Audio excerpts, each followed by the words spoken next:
So after your State of the State, we went out just earlier this week and talked to a couple of people down at South Station. Here's some of the comments they had about your tax proposal. Okay.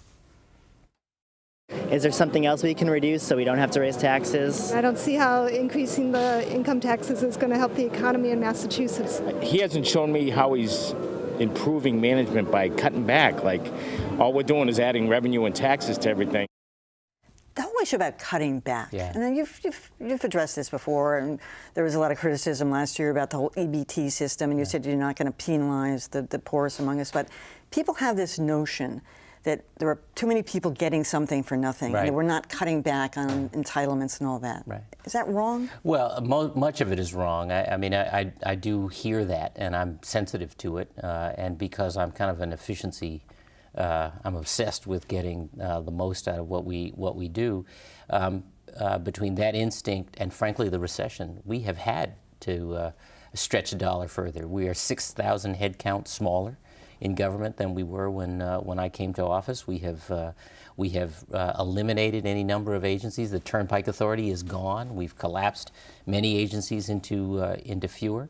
We've dealt with some $22 billion of accumulated budget gaps, and 60% of that has been achieved by cuts in, and people feel it in services. They get, they complain about longer lines and waits at the RMV and wait lists for a whole host of programs ranging from early education to senior services, and that is because we have been trying to shrink this operation and make it more efficient and turn it in a different direction. But my point is, we're not going to be able to reform our way to a modern transportation system. And it's the same as in a business. You can make cuts and you can make efficiencies and gain efficiencies, and you should.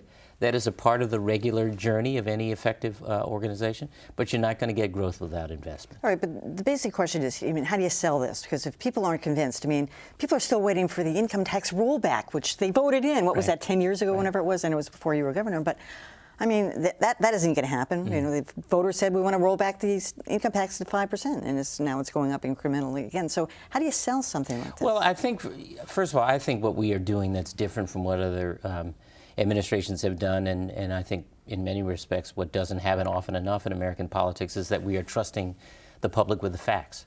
There are a lot of facts up on the website. What I talk about is fact-based, and what I want us to have is a fact-based debate.